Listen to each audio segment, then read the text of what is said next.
Good morning, dear colleagues and friends. Please take your seats.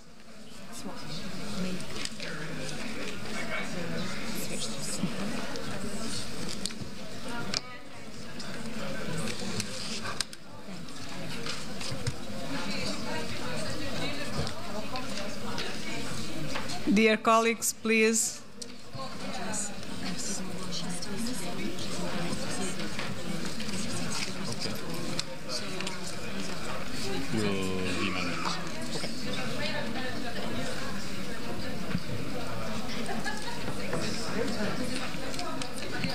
I called meeting of the General Committee on Democracy, Human Rights and Humanitarian Questions to order.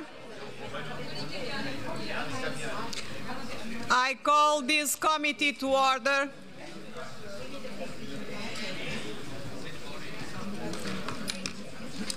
We don't have the... Dear colleagues,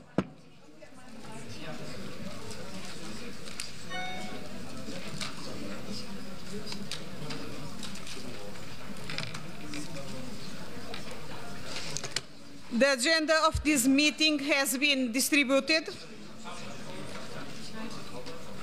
The agenda of this meeting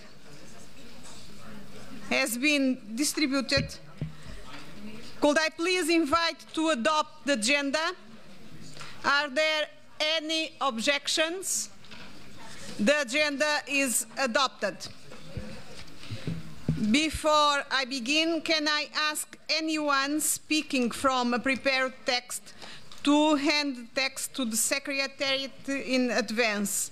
Helping the interpreters in this way will make our meetings more productive and effective.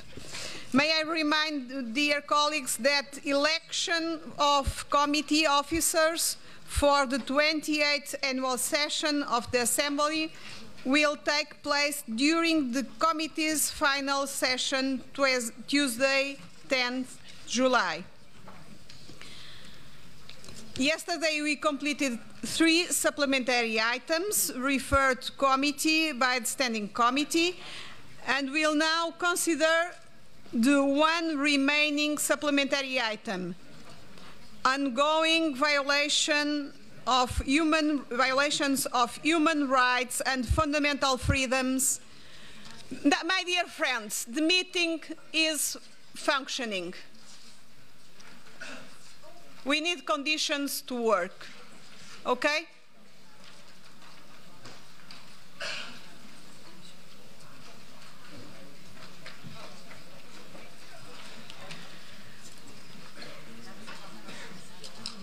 Yesterday we completed consideration of 3 supplementary items referred to this committee by the Standing Committee, and we'll now consider the 1 remaining supplementary item, ongoing violations of human rights and fundamental freedoms in the Autonomous Republic of Crimea and the city of Sevastopol, Ukraine.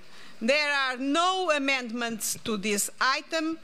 I give the floor to Mr. Vysovsky from Ukraine, sponsor of this draft resolution, one of the sponsors. Thank you, Madam Chair.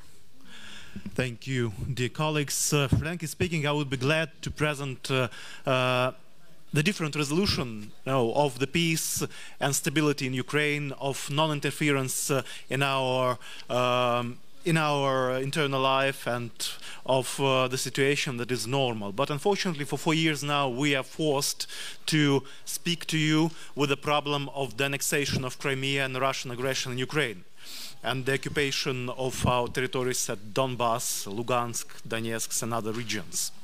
More than 4 years of illegal occupation of Crimea have turned the Crimean Peninsula to territory of fear, repressions, and impunity. The Russian occupation authorities, acting in disregard of international law, perpetrate large-scale and serious human rights violations in Crimea in attempt to eliminate resistance and silence those who oppose Russia's occupation. The latest report on the UN High Commission of Human Rights clearly pointed out that the human rights situation in Crimea significantly deteriorated under Russia occupation, with multiple and grave violations committed by Russian state agents. The main targets of suppressions are largely been Crimean Tatars, ethnic Ukrainians, and those who speak out against the Russian occupation and annexation. The deliberate character of those repressions has made the International Court of Justice to order in April 2017 in Ukraine's case against Russia under the Convention of the Eradication of All Forms of Radical Discrimination that the Russian Federation must, in accordance with this obligation under the convention, to refrain from maintaining or imposing limitations on the ability of the Crimean Tatar community to conserve its representative institutions, including the Majlis, and to ensure the availability to education in the Ukrainian language. As we have this debate today, nearly 1.5 years later, Russia has not fulfilled the court order. The human rights situation in Crimea requires constant international attention and response. Russia continues to ignore the demands on the international community contained inter alia in the UN General Assembly resolution and in numerous decisions of parliamentary bodies of the OSCE, the Council of Europe, and the other international organizations. It is unacceptable that Russia continues to deny access to the peninsula for permanent international monitoring missions, thus preventing an independent assessment of the human rights situation. We urge Russia to stop violations of human rights and fundamental freedoms in Crimea and allow full and unhindered access of international monitoring missions to the peninsula. The OSCE Parliamentary Assembly, in its declaration and resolution regarding the violations of the Helsinki Principles by the Russian Federation, the abducted and illegally detained Ukrainian citizens in the Russian Federation, the violations of human rights and fundamental freedoms in the Autonomous Republic of Crimea and the city of Sevastopol, adopted in 2014, 2015, 2016 and 17, repeatedly condemned these violations and call upon the Russian Federation to stop aggression against Ukraine. We see now that nothing is done, that Oleg Sentsov and Vladimir Balogh, the political prisoners in Ukrainian political prisoners in Russia, are on hunger strike, one of them for more 50 days and another for more than 100 days. And we have under more than 70 political prisoners of Ukrainians descent that are now held like hostages in Russia. The document that we adopted for 4 years here in our assembly, which are ignored by Russians, underline the need to keep unity, firmness, and the persistence in responding to Russia's aggression and ensuring that the fundamental principles of the organization are not compromised. We believe that this problem needs to be continuously addressed by the assembly. Following the adoption of the respective resolutions by the UN General Assembly in November 2017, the OSCE should add its voice by the relevant resolution that we ask you to support today. Thank you. Thank you, and the floor is now open for debate. I call Mr. Mamedov, Sergei Mamedov from Russian Federation. Большое спасибо, госпожа председатель. Нарушение прав человека и основных свобод в автономной республике Крым и городе Севастополь, Украина. Нету таких образований. Есть территория Российской Федерации, Севастополь и Крым. И по-другому не будет никогда, какое бы количество резолюций и поправок наши украинские коллеги не вносили в этом зале. Второе, что хочется сказать, конечно, очень печально, так сказать, иронично воспринимается предложение и все разговоры про нарушение прав человека представителями страны, вооруженные силы которой расстреливают собственный народ на Донбассе. Мы уже с вами здесь 4 года в том или ином виде рассматриваем, принимаем резолюции касательно Донбасса, касательно какого-то невыполнения России Минских соглашений и всего остального, связанного с этой темой.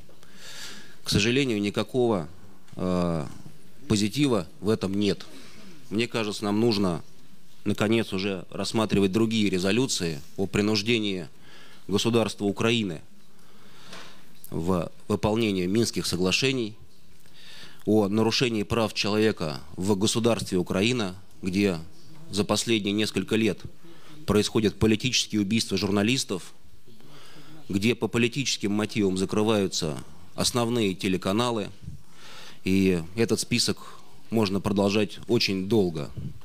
Мы будем категорически против голосовать этого пункта. Спасибо.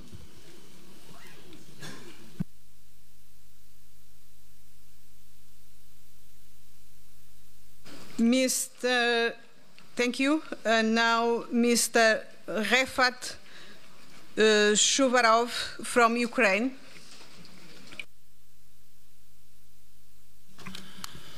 Уважаемая госпожа председатель, уважаемые коллеги, меня зовут Рифат Чубаров, и я являюсь не только депутатом парламента Украины, но и председателем Меджлиса крымско-татарского народа, высшего представительного органа коренного народа Крыма.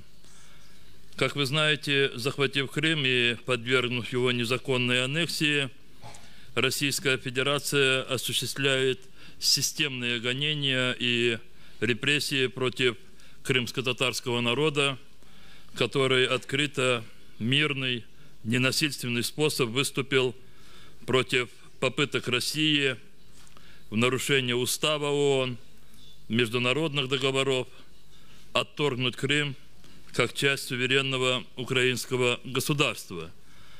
Уважаемые коллеги, очень сложно, просто невозможно в отводимое время осветить все преступления, совершаемые российской оккупационной властью в Крыму, в том числе и в особенности против граждан Украины.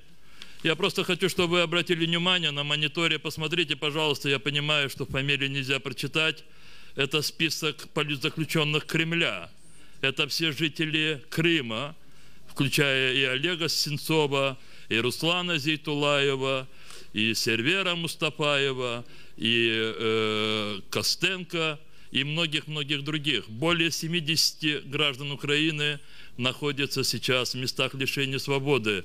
Их вина только состоит в том, что они выступили в защиту территориальной целостности своего государства, а соответственно они выступили в защиту принципов ОБСЕ.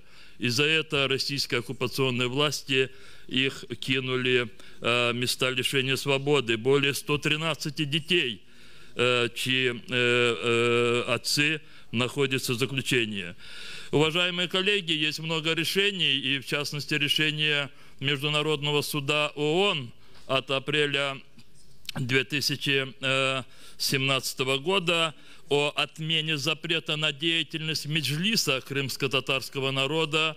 Россия игнорирует будь какие решения как международных судовых институций, так и игнорирует абсолютно декларации, заявления, призывы международных организаций, включая, разумеется, и Генеральную Ассамблею ООН, и, извините, и все рекомендации нашей уважаемой организации ОБСЕ. Уважаемые коллеги, я прошу вас всех поддержать эту резолюцию. Она лишь в малой части отражает ту трагедию, которую в 21 столетии испытывают более 2 300 000 жителей Крыма, включая крымских татар, украинцев этнических и этнических русских. И я завершаю только лишь тем. Моей маме 85 лет. Она живет в Крыму. Я не могу к ней поехать. Мне запретил это делать Путин, он выслал меня. А мою маму 75 лет назад выслал Сталин. 2 фамилии, суть одна. Прошу поддержать резолюцию.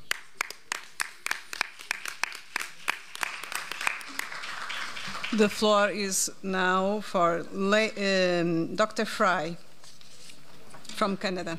Thank you very much, Madam Chair. Canada wishes to support this SI explicitly because of the concerns we had of this September that currently in Crimea. And I think it's important to note that they issued 20 recommendations asking the Russian government to respect its obligations as an occupying force. And amongst the things that they cited were arbitrary arrests and detentions, enforced disappearances, ill treatment and torture. It also pointed out that by enforcing citizenship on members in the occupied territory of Crimea, that this was a violation of the 4th Geneva Convention. And so there were some really important things that concern Canada here, and we just wanted to ask that Russia, in fact, use its ability to listen to that report, to read the report, and to start actually sending prisoners back who have been detained, and to move in a direction that would show that it does respect human rights. And so I want to know that we support this fully, and in fact Canada is unequivocal support for the people of Ukraine.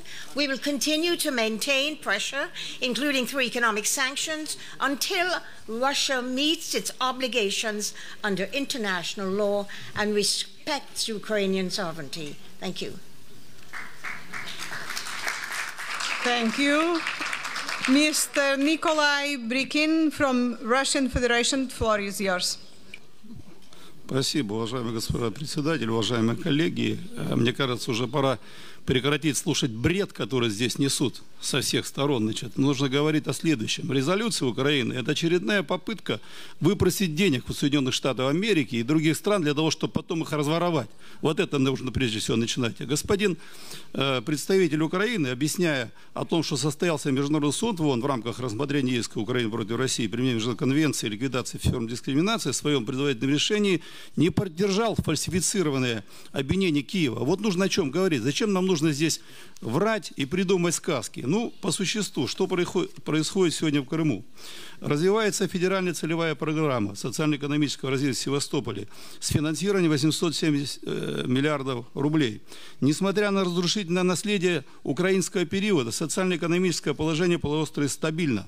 Растут доходы регионального бюджета, набирает обороты жилищное строительство, промышленность, сельское хозяйство. За 4 года заработные платы выросли на 60%, пенсии больше, чем в 2 раза. Запущены теплоэлектростанции в Симферополе, в Севастополе мощностью 470 мегаватт.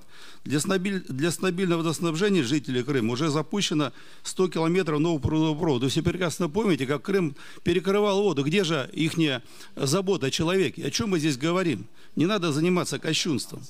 В 2017 году собран рекордный урожай зерновых, более 1,7 миллиона тонн. Развивается свободная экономическая зона в Крыму и Севастополе. Уже капитал вложений 100 миллиардов рублей. Интерес к работе проявляют инвесторы Китая, Индии, Греции, Италии, Германии и других стран. Социально-экономическое развитие в ближайшее время будет увеличено за счет строительства Керченского моста, уже запущена автомобильная дорога. Также Таврида общей протяженностью 250 километров, стоимостью 30 миллиардов. Китайская компания завершает модернизацию Севастопольского аэропорта. Нужно об этом говорить. Динамично развиваются международные контакты. Посетили представители секретаря Совета Европы во главе со спецпредставителем Штудманом, группа французских, Мариани и многие-многие другие. Исюикай, представитель господин Кимура, значительное количество общественных организаций, представители бизнеса из Великобритании и Германии, в том числе представители партии «Альтернатива для Германии». В марте 2017 года зарубежные парламентарии, вот нужно о чем говорить, что, внимание, приковано, более 300 зарубежных представителей парламента приехало к нам. Мы приглашаем вас всех посетить Крым и воочию убедиться в реальности положения дел на полуострове. 15 секунд. Убедительно реальное положение на полуострове. Готовы вести диалог с профилем межгосударственных структур в рамках процедур применения к их соблюдению Российской Федерации на своей территории. Благодарю вас за внимание. Thank you. And now, Mr. Holm from Sweden. Thank you very much, Mr. Chair. Well, I don't really know where to start, but let me start with express my full support for this supplementary item. It's a bit hard to discuss when one of the parts of the discussion sort of have some revisionism of history.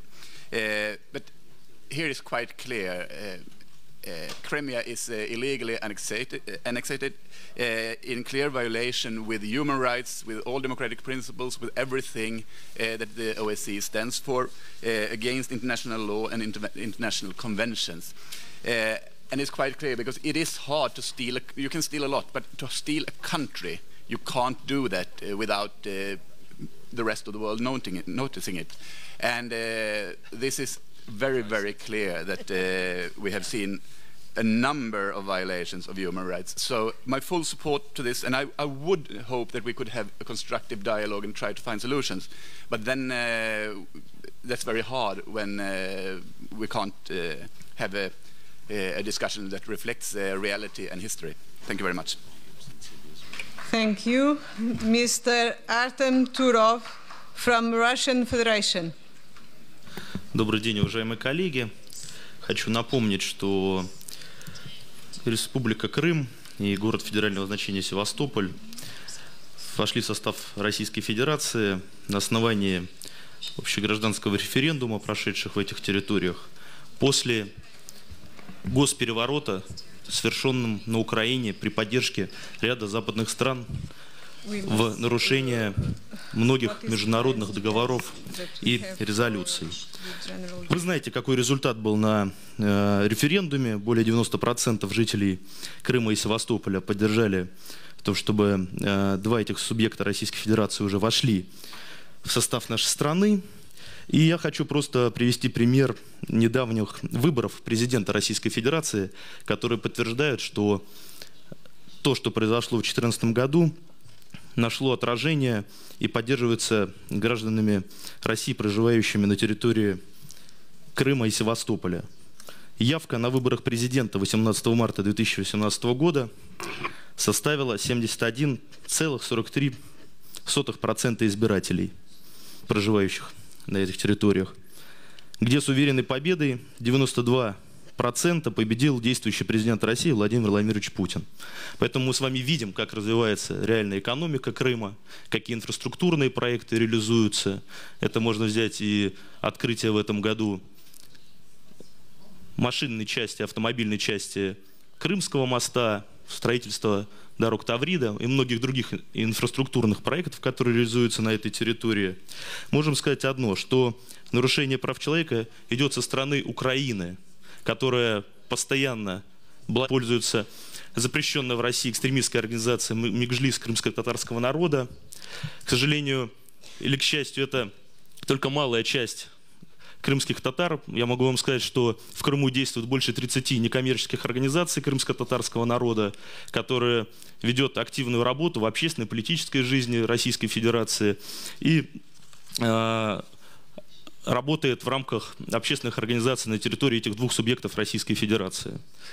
Также могу отметить, что со стороны Украины также продолжают нарушаться права человека. Если мы вспомним историю, то мы находимся в здании бывшего Рейхстага, которое освобождало, и наш советский народ освобождал Европу вместе с другими союзниками.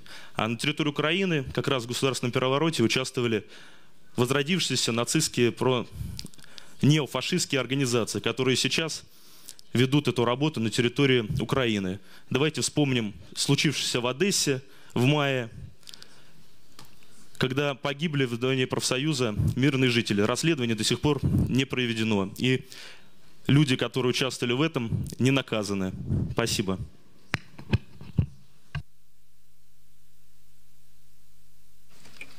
Thank you. Mr. Pittinger from USA.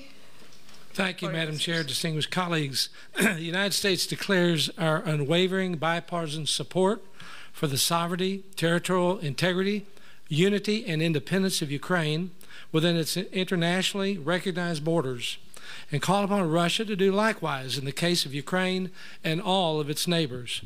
We urge Russia to free Ukrainian filmmaker Oleg Sentsov, who is on a hunger strike in a Russian prison, Sentsov is one of a number of Ukrainian citizens, many of which are from Crimea, who have been arrested by Russian authorities and jailed in Russia for opposing the occupation of Crimea and war in Ukraine. Especially with global attention on Russia during the World Cup, the government of Russia should release political prisoners and allow them to return home. A July 2016 amendment to Russia's criminal law, expanding penalties for extremism, imposed strict limits on sharing beliefs, including where and who may share them. This law is being used to justify the persecution of Crimean Tatar community. Their governing body, the Majlis, have been labeled an extremist organization and banned. We urge all delegations to support this resolution. Thank you. Thank you. This concludes the debate on the draft resolution.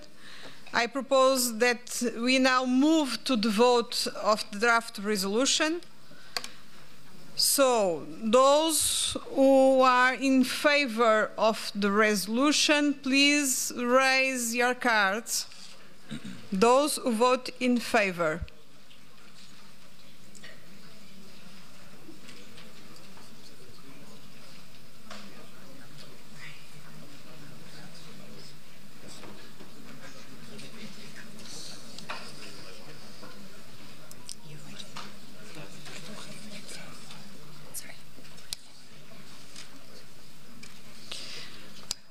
Those who vote against.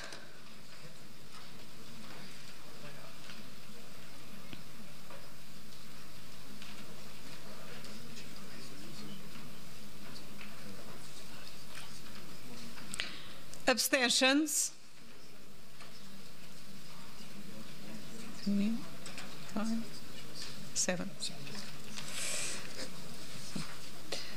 The result is votes in favor 35, votes against 9, abstentions 7.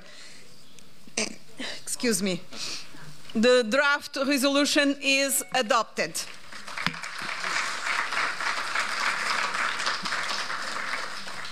And now, finally, we can move to the debate of the report and the resolution of this committee. I'm going to give the floor to Mr. Adriani.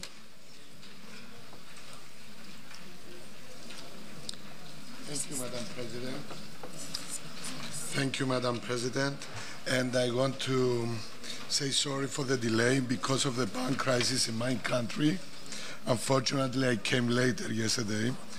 We had to vote for rescue package in the bank system. So, ladies and gentlemen, dear parliamentarians, I warmly welcome everyone.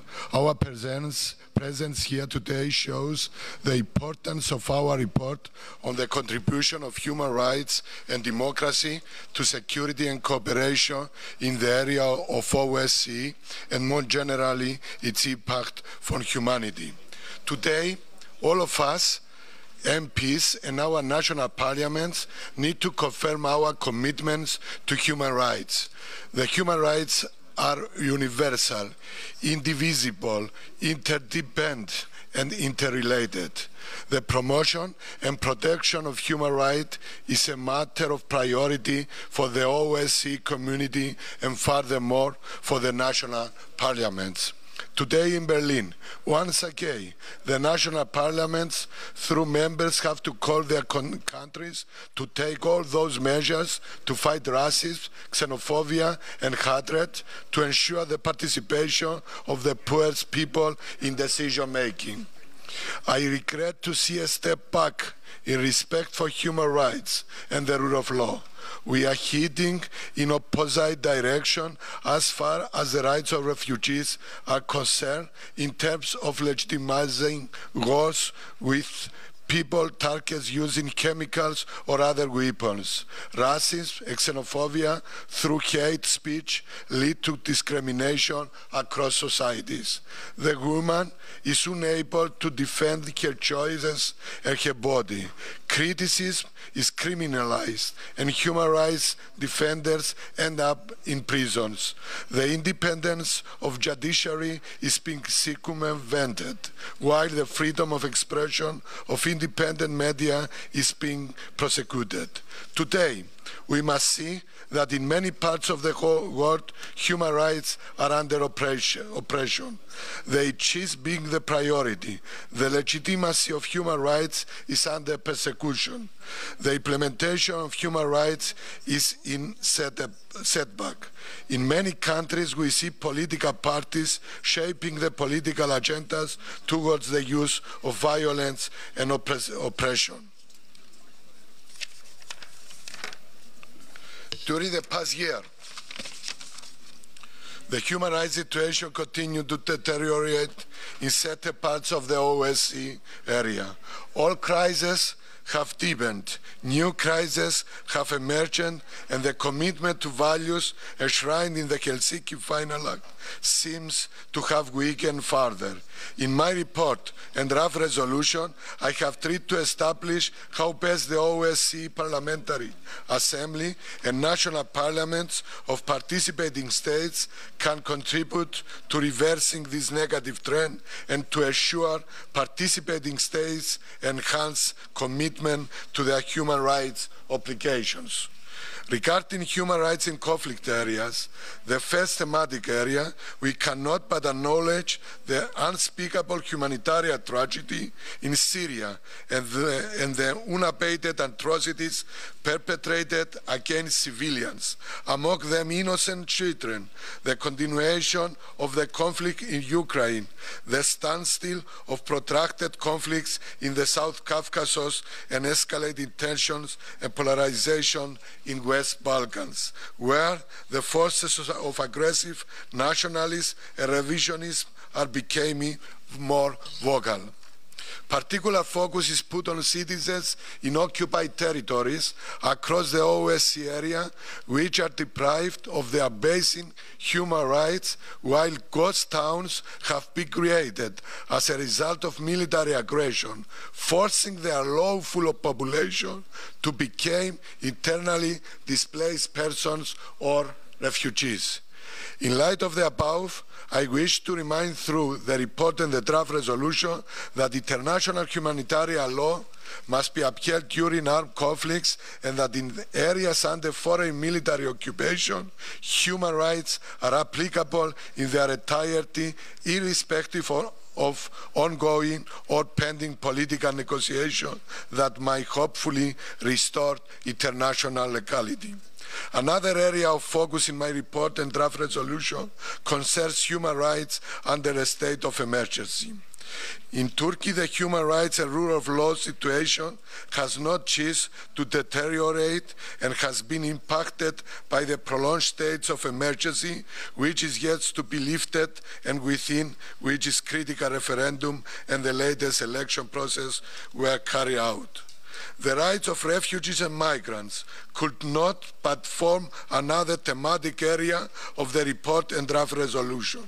As international efforts to deal comprehensively and effectively with the refugee and migrant crisis continue, we must not forget that regarding refugee flows, the principle of non-refoulement must be upheld. The OSCE Parliamentary Assembly and its member parliaments must enhance efforts towards the protection of refugees and migrants' human rights in accordance with international law and standards. This Assembly must also make a great contribution towards further promoting cooperation with countries of origin regarding their own controls of migratory flows, place greater focus on refugees and migrants' integration in host societies, including through ensuring respect of their right to family reunification, and also youth is also given attention in this report and draft resolution. Of particular concern is the fact that children and youth are most severely affected by conflict as well as the economic crisis in many countries.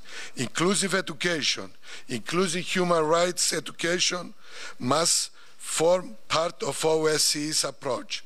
Additionally, drug trafficking must be combated as another criminal activity which poses a major threat, particularly for our youth.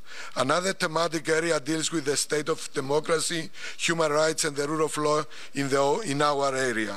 The growing tide of nationalism and populism often results in restriction targeting democratic institutions and citizens' fundamental rights and freedoms. Redoubling efforts to safeguard and further promote democracy, the rule of law and human rights in the OSCE area is central in striving to keep the ultimate goal of a security community alive. Such a community must be based on democratic institutions and on inclusive societies. We can certainly not turn a blind eye to those countries where security concerns are invoked to serve political expediencies and to justify a crackdown on free speech or to undermine the judiciary.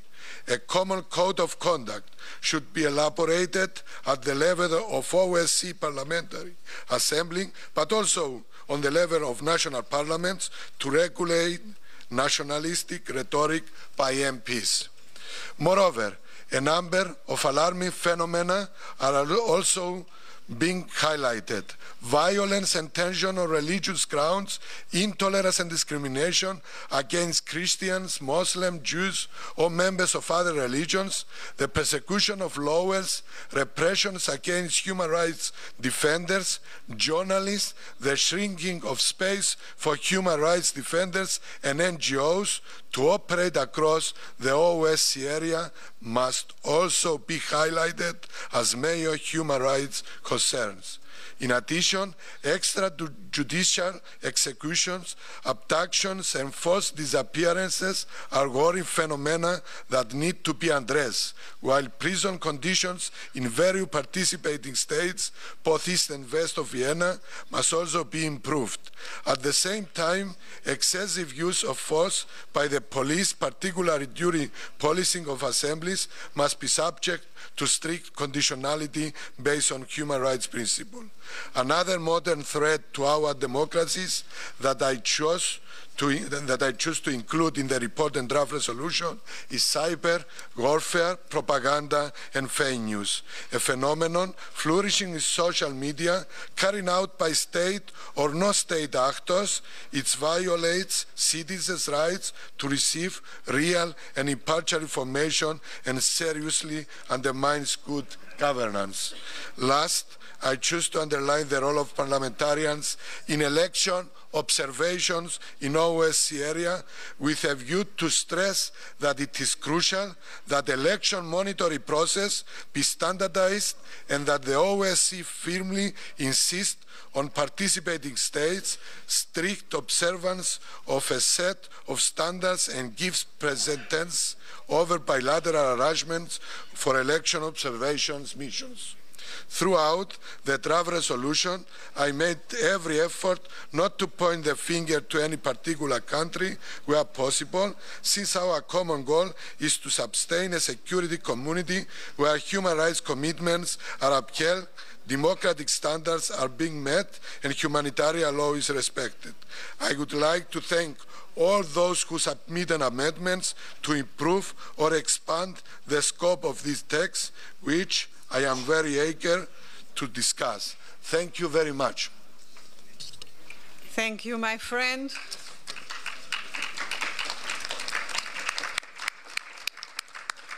The floor now is open to debate. The time limit for speeches is 2 minutes. I remember 2 minutes, because I have here a very long a nice list of 16 persons to speak.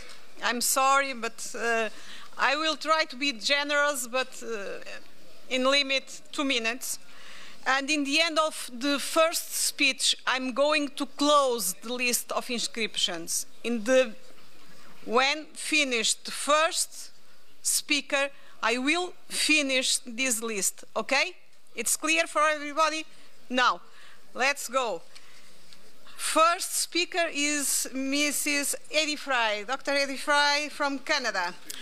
Thank you very much, Madam Chair. I just want to thank the rapporteur for his report. And I wanted to talk about his component about cyber warfare, propaganda, and fake news as threats to democracy.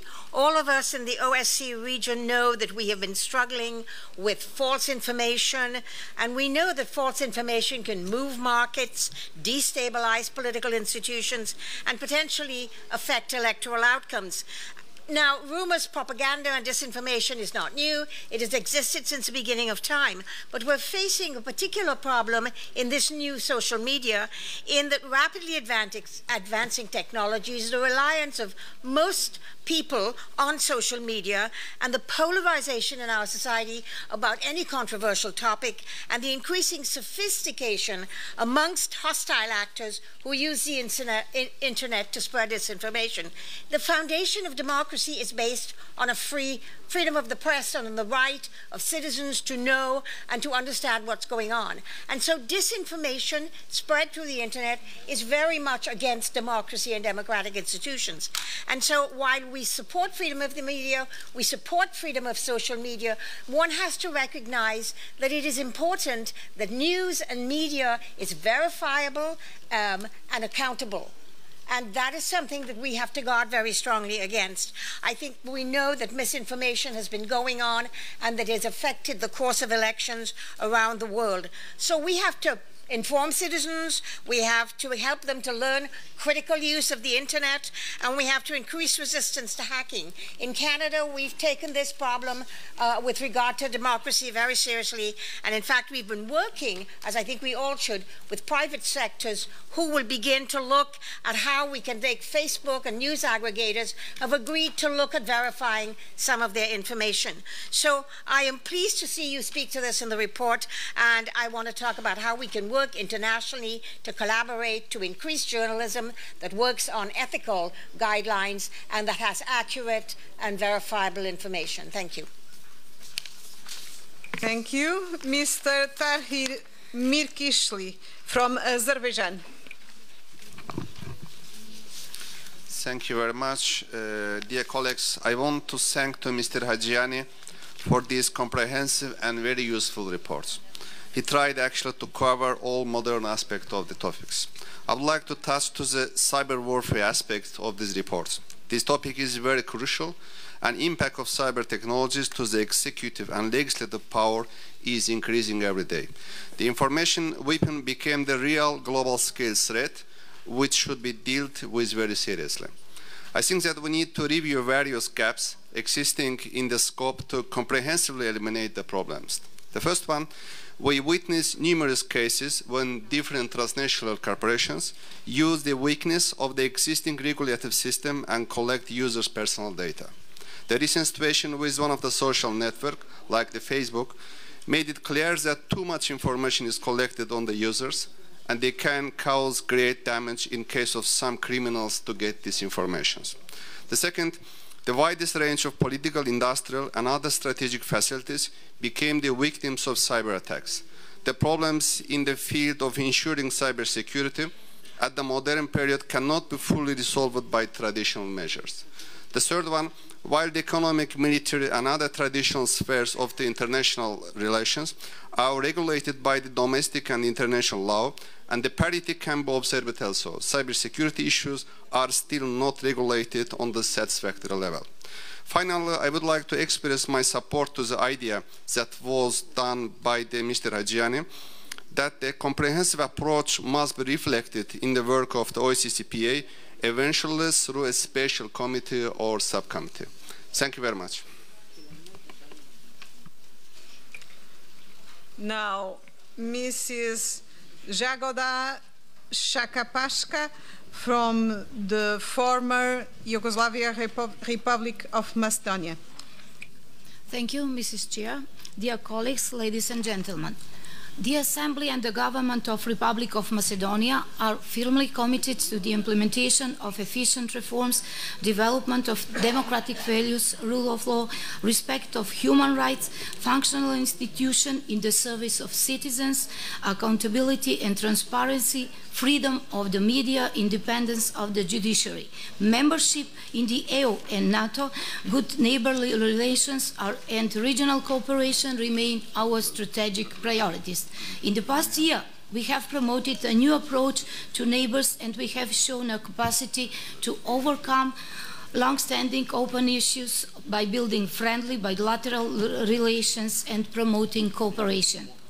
The bilateral agreement on friendship and cooperation with the Republic of Bulgaria, which was ratified by the parliaments of both countries, has considerably improved bilateral relations and contributed to an increase in mutual trade of 11.5%. Furthermore, the Assembly of the Republic of Macedonia ratified the bilateral agreement with Greece, thus putting an end to the nearly 3-decade-old dispute regarding the name of the country, which was the main obstacle for our EU-Atlantic integration.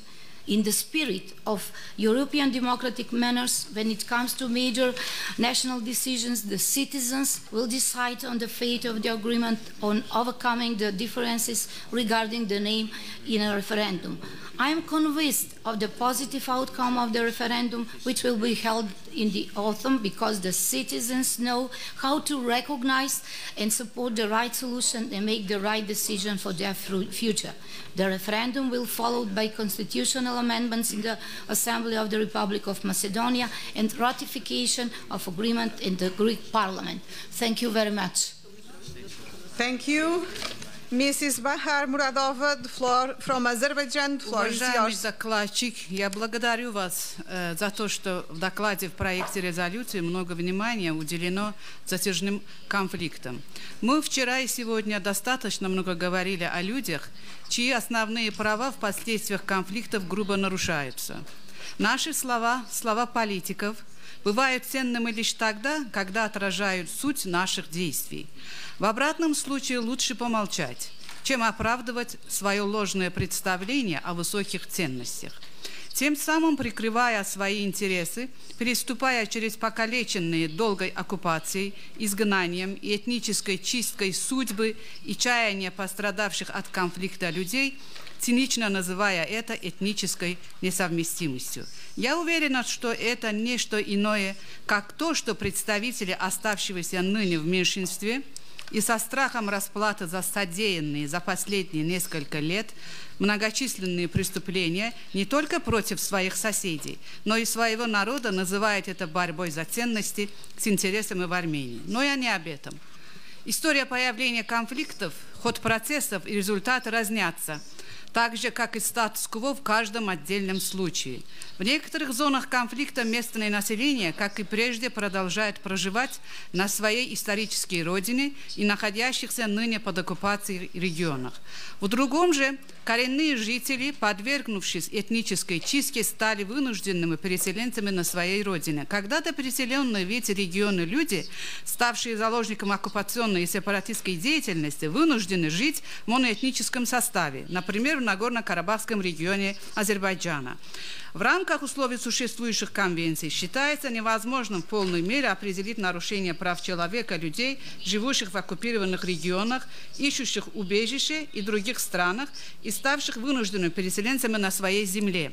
Вынужденным переселенцам нужно обеспечить лишь право на достойное возвращение в свои дома, а по отношению к тем, которые ищут убежище, должен быть проявлен человечный подход. Учитывая то, что в существующих конвенциях не определены всесторонние рамки всех этих явлений, нам, наверное, предстоит на региональном или международном уровне начать работу по созданию отдельной конвенции по защите прав вынужденных переселенцев на своей земле, а именно с целью обеспечения их правом на возвращение в родные дома. Еще раз благодарю вас за всесторонний доклад и надеюсь, что эта тема воодушевит и сподвигнет вас на создание инициативы для такого документа. Спасибо за внимание.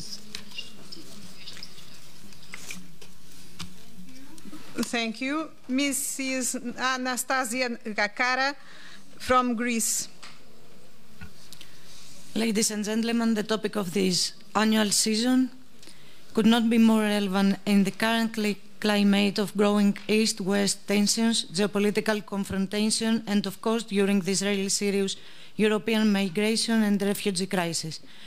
We are here to discuss, to coordinate positions and to develop common strategies among the countries of the organization in order to fight against terrorism, climate change, migration, human trafficking, and many other burning issues that influence our common life. In my opinion, the most important goals that we definitely need to set during this season are the following. We need to ensure a safe, prosperous, and sustainable environment for the citizens we serve, taking advantage of the security sector, the governance, and the need for reforms. We need to build communities free of human trafficking. We need to combat gender-based violence.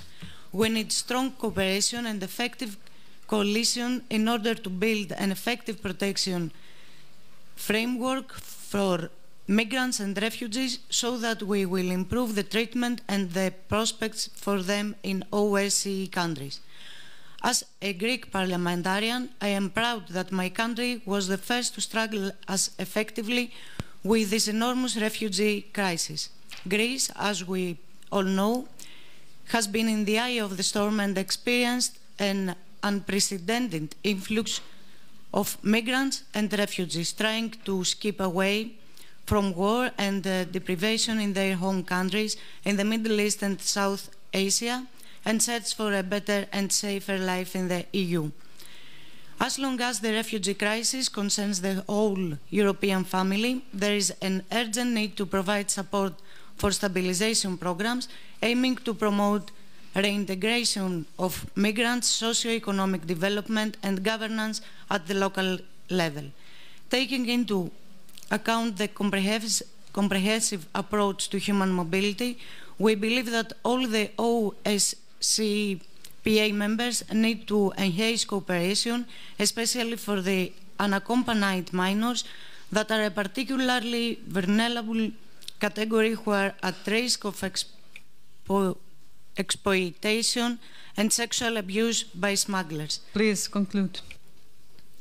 This is the most serious threat and requires further attention if we want our national Parliament to play a crucial role in this challenge posed by the refugee crisis.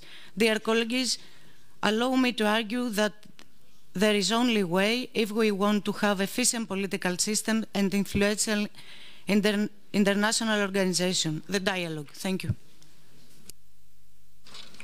Mr. Karen Bekarian from Armenia. Oh no, it will be Mrs. Lena Nazarian from Armenia. Thank you, dear colleagues. Today, Armenia is popular around the world as a country which experienced a unique revolution of love and tolerance. As a result of the national peaceful protest during the April and May of this year, previous Prime Minister and the government resigned and peaceful change of power took place in Armenia. I would like to stress that you've played a crucial role in this process. This change has raised democracy in Armenia to a new level and set remarkable standards, especially for the countries in the region. Presently, Armenian government is formed by the leaders that have received the full trust of Armenian nation and made a commitment to strengthen human rights protection. Soon Armenia will hold extraordinary parliamentary elections and everything will be done to make these elections the most exemplary, transparent, fair and free elections in the region. I hope that after the upcoming elections in Armenia, the OSCE observers will record not only a step towards democracy, but a stable and irreversible change to the direction of democracy in the country. Our new leadership announced that the solution of the Nagorno-Karabakh conflict should be done through peaceful means. Regrettably, such an approach is not shared by Azerbaijan. Gross violation of human rights and humanitarian law, including torture, inhuman treatment and murders have been done by Azerbaijan and the people of Nagorno-Karabakh during the 2016 April War. Thus, we took positive note that the report of Mr. Agiani focuses first of all on human rights in conflict areas. Armenia attaches importance to mainstreaming this topic in the agenda of the committee and the whole OSCE. Thank you. Thank you very much. And the floor now is for Mrs. Sofia Katsarava from Georgia. Thank you, Madam Chair. First of all, huge thanks to the rapporteur for a very interesting and comprehensive report and the resolution. Being a rapporteur for the second committee, I know how much work and efforts are being put to shape up the resolution so that they are so comprehensive and relevant to our issues generally. Today, in this committee, I would like to take this floor to speak for those who have been living in protracted displacement for over 2 decades on behalf of those left behind in the occupied territories under constant discrimination on ethnic grounds, and for those who have become victims of conflict between the Russian Federation and Georgia. This year, we mark the 20th anniversary of the UN Guiding Principles on Internal Displacement, which is yet another reminder of the importance to address the issue of forcible displacement and forced demographic change. This is exactly what happened in Georgia starting in early 1990 and culminating in August 2008 and the aftermath. Hundreds of thousands of ethnic Georgians were uprooted from their homes of origin in the Georgian regions of Abkhazia and Tskhinvali, South Ossetia, as a result of several waves of ethnic cleansing and forcible displacement. Currently, these regions are under Russian illegal military occupation, and its residents continue to suffer from constant human rights violations in the absence of any international presence or monitoring mechanism on the ground. Human rights violations in the Georgian territories under foreign occupation have become a regular phenomenon. Brutal killings of Georgian citizens in the occupied regions and in the immediate proximity of the occupation line is the testament of the systematic nature of human rights violations and discrimination on the occupied territories against Georgian citizens. It should be of serious concern to this organization that international and regional human rights mechanisms, including the relevant OSCE executive structures, are repeatedly denied access to the occupied regions. However, regardless of how severe these wounds are, it is our obligation to find ways for the peaceful resolution of the conflict in line with the international law and Helsinki principles. The government of Georgia remains committed to the policy of peaceful conflict resolution directed towards the de-occupation of Georgian regions and reconciliation and confidence building between the communities divided by occupation lines. Please conclude. Thank you. In which case, I wanted to say in my conclusion that my government has come up with the new initiative, which is directly targeted at peaceful resolution of conflict, and I call on the international community to support us in these efforts of our government and the authorities. Thank you. Thank you. Mr. Sergei Rachmanov from Belarus. Уважаемый председатель, уважаемые коллеги, проблемы в сфере прав человека есть во всех странах мира. И мы считаем, что в основу международного сотрудничества в правозащитной сфере должен быть заложен комплексный подход к рассмотрению ситуации с правами человека с учетом исторического опыта, менталитета, экономических и политических особенностей стран, без навязывания узких подходов. Международные усилия по продвижению к защите прав и свобод человека должны основываться на принципах беспристрастности и взаимного уважения и быть направлены на укрепление национальных усилий государств в выполнению ими соответствующих обязательств без политизации вопроса прав человека. Республика Беларусь предпринимает целенаправленные шаги по обеспечению прав и свобод человека. Известно, что это одна из самых безопасных стран в мире. Это подтвердила и последняя парламентская ассамблея ОБСЕ, которая прошла в Минске. Продолжена активная реализация первого национального плана по правам человека на 16-19 годы. Сверка позиций произошла на уровне ООН и других организаций. Для выполнения своих международных обязательств в области прав человека Беларусь активно использует потенциал сотрудничества со всеми международными организациями, включая ОБСЕ. Беларусь также выступает за активизацию и дальнейшее расширение антитраффинговых усилий ОБСЕ, более активное вовлечение ОБСЕ в имплементацию глобального плана ООН по борьбе с торговлей людьми, одним из главных инициаторов, которой явилась наша страна. Пользуясь случаем, хотели бы подтвердить готовность Беларуси к взаимоуважительному, равноправному диалогу со всеми нашими партнерами по широкому кругу прав человека. Спасибо. Thank you. Ms. Spieka Uma from Finland, the floor is yours. Dear Mrs. Chair, Finland hosted yesterday a side event regarding freedom of press and fake news. One of our speakers was a Wall Street journalist Ayla Albayrak. She has both Finnish and Turkish nationality. She was charged with terrorism propaganda over a newspaper article and a news video on the state of Turkey versus PKK conflict and convicted to 2 years and 1 month in prison by Turkish court. This is again one good example of the fact that journalists do not have freedom of expression in all OSCE countries and that the situation is actually deteriorating in many countries. One important issue also is the fact that traditional media and newspapers are losing more and more of their power and also money to social media like Facebook and Google, and in 5 years of time there will be even fewer newspapers and trustworthy media left.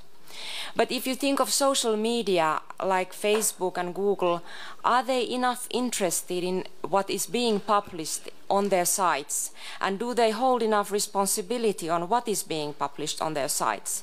The question is, who is responsible on the news and articles that are published there? And if the owners of the most powerful social media are not interested, should we as lawmakers work together that this will change? Mrs. Albayrak pointed out yesterday that supposedly at least Facebook is hiring some new people who will be monitoring the information that is published on their sites. But at the same time, she said that the monitoring people will probably be mainly young students, and this type of work would indeed call for experienced professionals in order for them to really make a difference between fake and correct news. But would experienced journalists be interested in doing this type of work, she asked. One thing that we will also need to consider is how to teach our children and young people at schools how to read the media and how to recognize fake news when they see it. Dear Ms. Chair, when it comes to the role of parliaments, reliable, independent and quality journalism is one of the cornerstones of democracy, and we have to work even harder to improve the situation from what it has become. Thank you. And Mr. Dean Allison from Canada, the floor is yours. Thank you, Madam Speaker, and to fellow parliamentarians. I wish to thank Mr. Hajiani for his work as rapporteur and for the report before us today. In particular, I'd like to thank Mr. Hajiani for his attention to the question of respect for the right to freedom of religion. The free exercise of religion or belief is an inalienable human right. It is not derived from formal recognition or the approval of other groups, but from the inherent dignity of the person. The persecution of religious groups is always a serious concern wherever it takes place. As we gather today, religious discrimination and undue state-imposed restrictions on religious practice continue to happen in many countries. At the same time, radical extremism is being spread around the world and online. We cannot ignore the horrific examples of this in the OSCE region and abroad. In signing the Helsinki Final Act, the OSCE states committed to respect freedom of religion and belief for all. We also agreed to respect the principle of the Charter of the United Nations and International Human Rights Conventions. These documents create an obligation to enact laws that do not discriminate between faith groups, but our duty does not end there. To protect freedom of religion and belief, we must actively advocate for and promote this inalienable right throughout the OSCE region. I am grateful for the tireless work of the OSCE Parliamentary Association's Special Representative on Anti-Semitism, Racism and Intolerance, Senator Cardin, as well as the work of the U.S. Helsinki Commission. It is the central tenet of the OSCE that peace, stability, and prosperity are conditional on an unwavering respect for human rights. We all have an important work ahead of us. I look forward to our continued efforts to put words into actions to promote religious freedom. Thank you very much. Thank you. Mr. Karen Bekarian from Armenia, the floor is yours now. Спасибо, госпожа председатель. Наши коллеги из Азербайджана из своего выступления двухминутного, минуту 20 секунд посвятили клевете Армении. В очередной раз должен просто ответить ремарками на некоторые вещи. В первую очередь, для всей нашей аудитории и в советское время, и до этого 80% населения Нагорно-Карабахской республики, бывшей НКО, составляли армяне. Это в то время, когда не было нации азербайджанец, азербайджанцы, не было такой страны вообще, потому что это все явление сталинских, ленинских времен. Об этом наши все коллеги прекрасно знают, но эта дезинформация, которая идет на такую аудиторию, она чревата очень многим. Второе. В 2016 году в апреле Азербайджан развязал новую войну со всеми возможными зверствами и военными преступлениями. Об этом можно просто почитать в любых ресурсах, которые как-то освещали этот период времени. Третье. Говорится о правах человека, говорится о возвращении беженцев. Да, это часть гуманитарного права, но не забудем о том, что в этой части гуманитарного права есть такое понятие, как добровольное возвращение. Чего-то ожидать от Азербайджана в добровольном ракурсе или контексте это невозможно. Надо просто почитать оценки влиятельных международных организаций про эту страну и ситуацию по правам человека, демократии и так далее. И вообще нонсенс. В этой комиссии, которая называется именно по демократии, правам человека и гуманитарным вопросам, иметь какой-то разговор с страной, о которой я говорю, есть влиятельные международные организации, которые дают оценку вот всех этих вещей в Азербайджане. Это просто нонсенс об этом разговаривать. Спасибо докладчику, но надо было четко отразить, наверное, по странам, где у нас демократия, на каком уровне. Спасибо большое. Thank you. Mr. Sergei Vizovsky from Ukraine. Thank you, Madam Chair.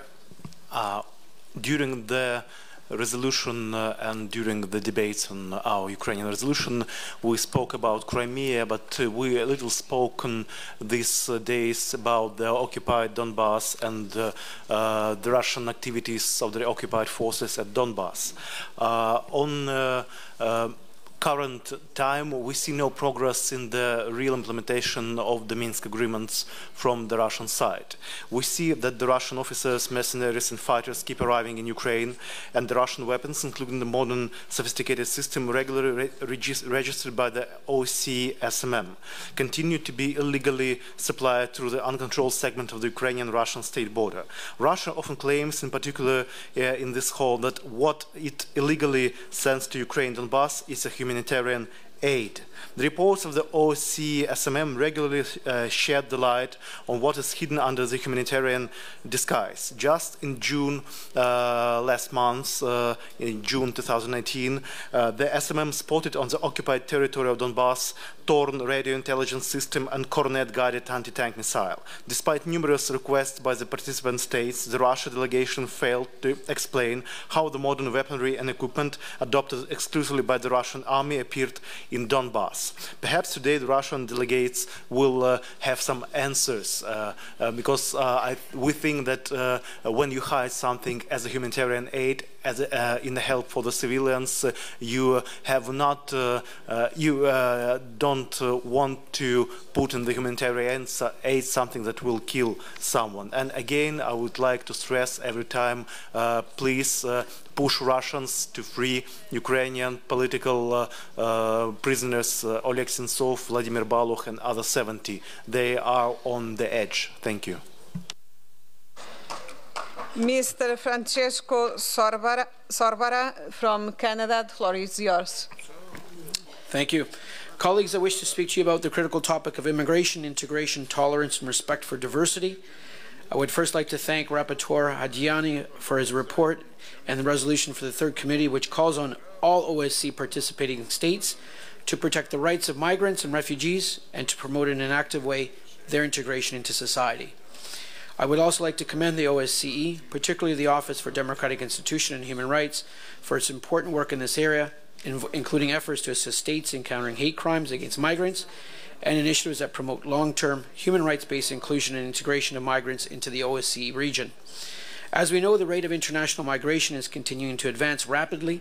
Current estimates indicate that approximately 258 million people live outside of their country of origin, up from 220 million in 2010 and 173 million in 2000. Global displacement is at a record high. The number of internally displaced persons exceeds 40 million, and there are approximately 22 million refugees worldwide. As they struggle to accommodate newcomers, the influx of migrants has resulted in financial, logistical, and societal pressures for many host states, and those have made efforts to welcome people seeking asylum, and new opportunities should be applauded. However, discrimination in the name of security is counter to the very fundamental principles of the OSCE. The OSCE has repeatedly stated that safeguarding human rights is an integral part of, not a threat to durable security. Human rights contribute to a stable society by minimizing domestic security threats and increasing a sense of inclusion and belonging among all citizens. For Canada, diversity is a source of pride and strength. Canadian parliamentarians and their constituents recognize that newcomers help to make Canada successful by contributing to our diverse society, culture, and economy. Immigration to Canada is encouraged and is viewed as a solution to such challenges as an aging population and a shrinking labor force. Despite Canada's approach to diversity and inclusion, the realities of many immigrants in my country, and no doubt in many of your countries too, continue to be characterized by racism, xenophobia, and socioeconomic exclusion. For these reasons, OSCE participating states must work together to champion policies that promote integration, tolerance, and diversity, rather than fear, exclusion, and discrimination. Thank you. Thank you. Mr. Shuvarov, Refta Shuvarov from Ukraine, the floor is yours.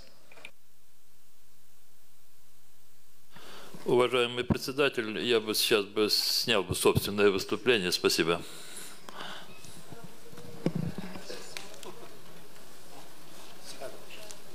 Thank you very much. Now, Mr. Fatmir Medvedev from Albania.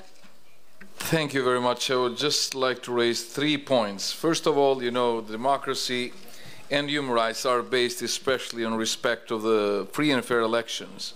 Last paragraph of the rapporteur speaks about free and fair election, our observation. I'll appreciate that the OSCE Parliamentary Assembly works also in the implementation of recommendation or follows the implementation of recommendations after the elections. Second, also was mentioned the importance of independent judiciary.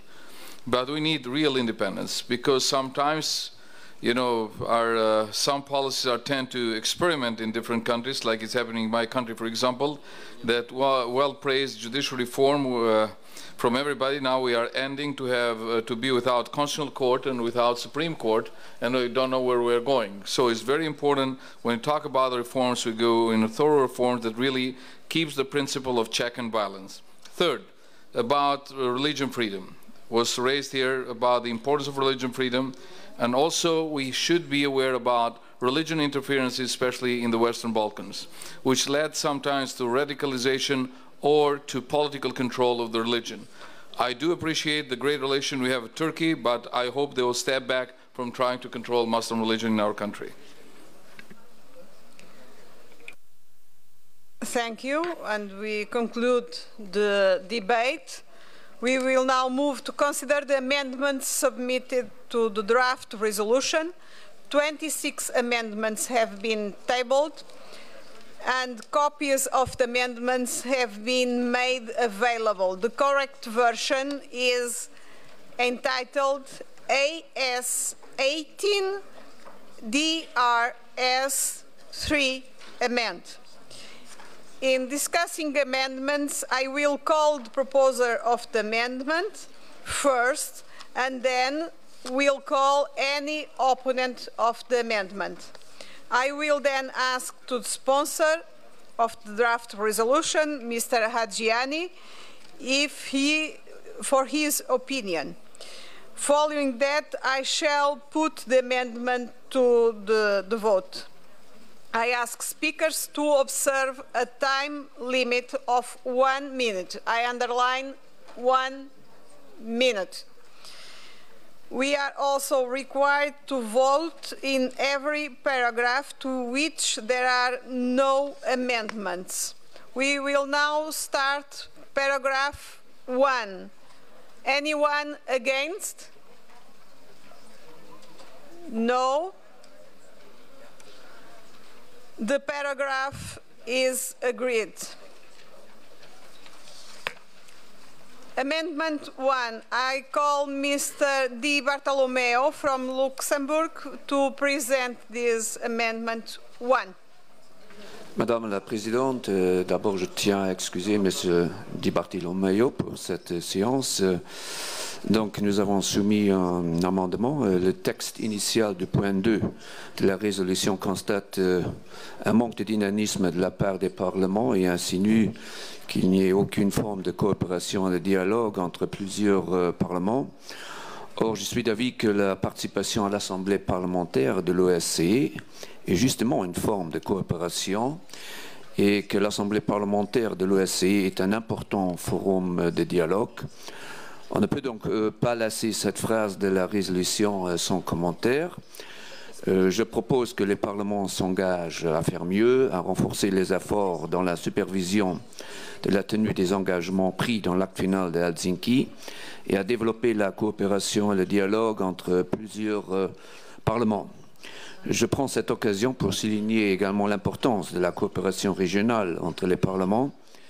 Et j'aimerais citer l'exemple de l'Assemblée parlementaire du Benelux. Les co-signataires de l'amendement, membres des délégations luxembourgeoises, belges et néerlandaises, sont par ailleurs également membres de l'Assemblée parlementaire du Benelux.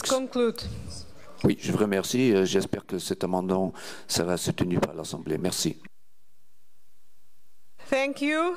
Does anyone wish to speak against this amendment? No. Mr. Adjiani, your opinion, please. I have wished to speak out frankly about responsibility, also lying with parliaments for states, not compliance with the Helsinki commitments. I have also wished to point at the absence of dialogue and cooperation between several parliaments in the OSCE region. Therefore, I would suggest, if everybody agrees, that the proposed amendment be inserted as a separate paragraph in the operative part of the resolution.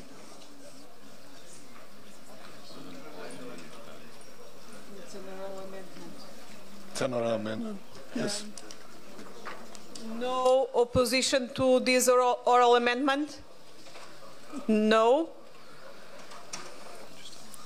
The proposal, the sponsor of this amendment agree with this? Oui, on est d'accord avec la proposition du rapporteur. Merci. Very well. Now we are voting the amendment number 1 as amended by the oral amendment of the rapporteur. Remains the 2. Remain, yes. Additional. So, votes in favor.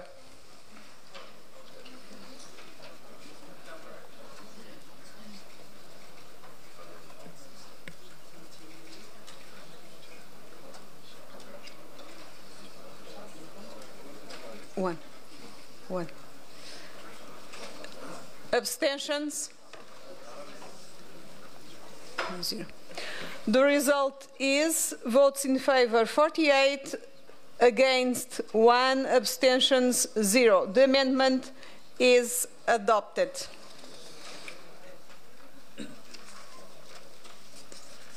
Amendment number 2, I call Mrs. Pate from Canada to present the amendment.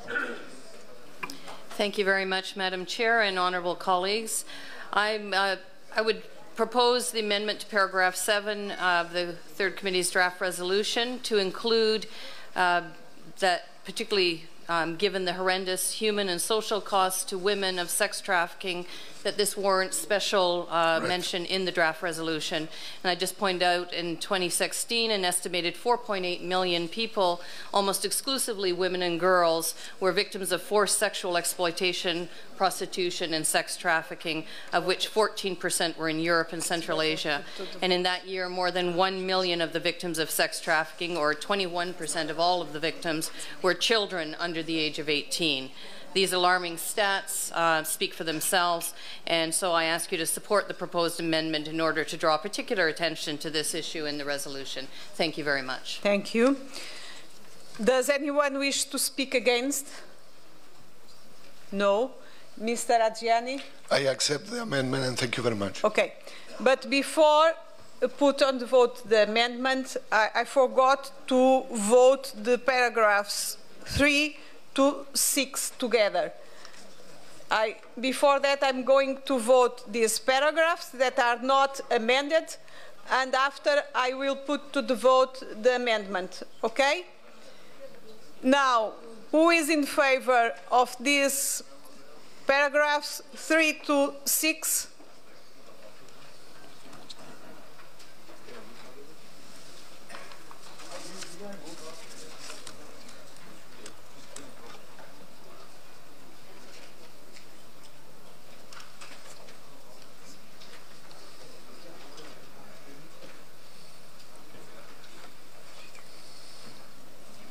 Against?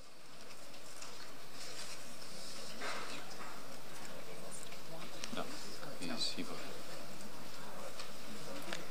Abstentions? So, the result is 53 votes in favor, 0 against, 0 abstentions. These paragraphs are agreed to. And now I'm going to put to the vote the amendment 2. Those who want to vote in favor of this amendment.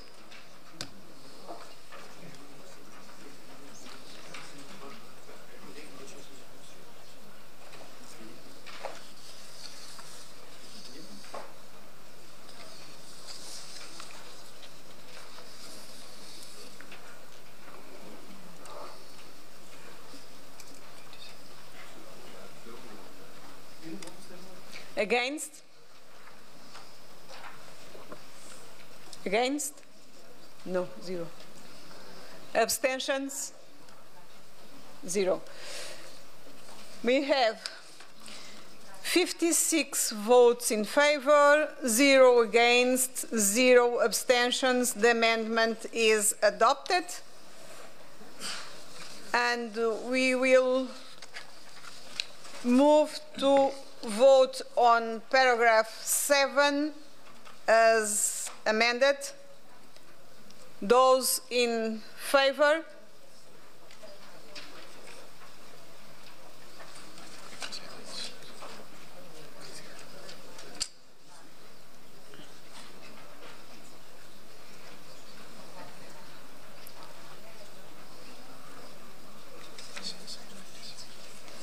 Against? No. Abstentions? No.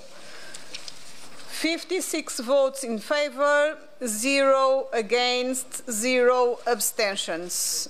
The paragraph 7 as amended is agreed. We will now move to take paragraphs 8 to 10 together. Those who want to vote in favor of these paragraphs 8 to 10, votes in favor?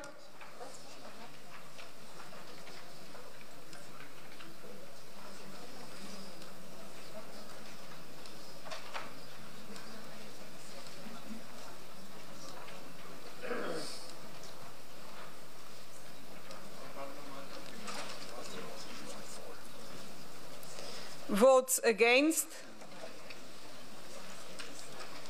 No. Abstentions? No.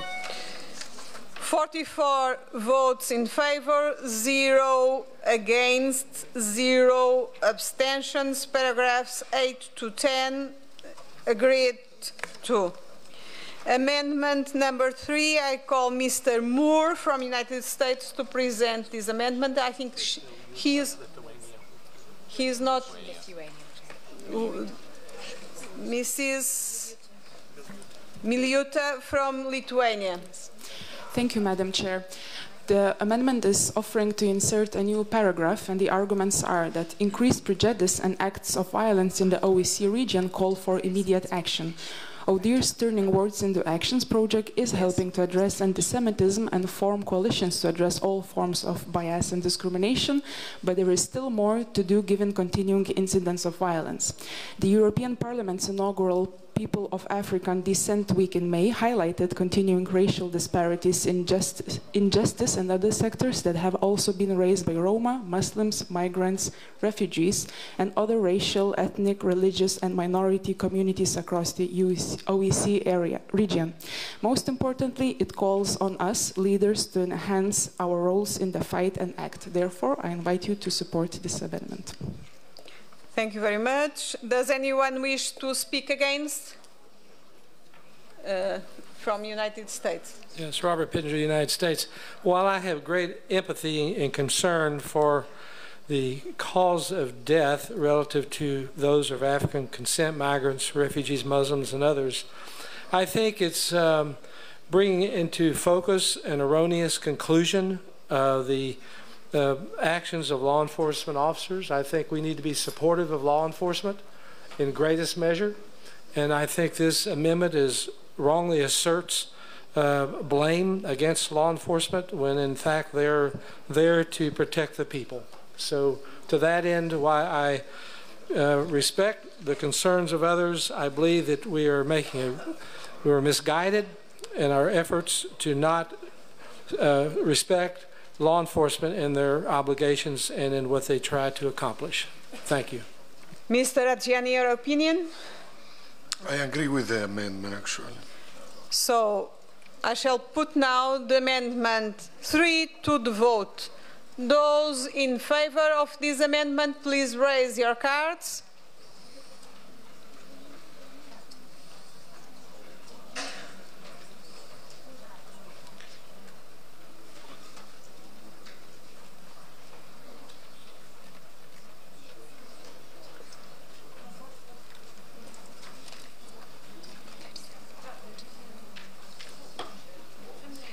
Against?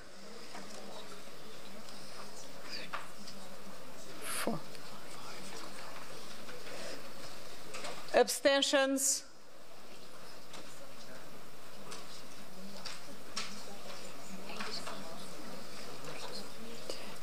The result is votes in favor 40, against 5, abstentions 8. The amendment 3 is adopted, and with this amendment adopted, we finish our work for this morning. Thank you all for your support and cooperation during the session. We will continue the consideration of amendments to draft resolution at our meeting at 4:30 this afternoon. Thank you. And now I must move.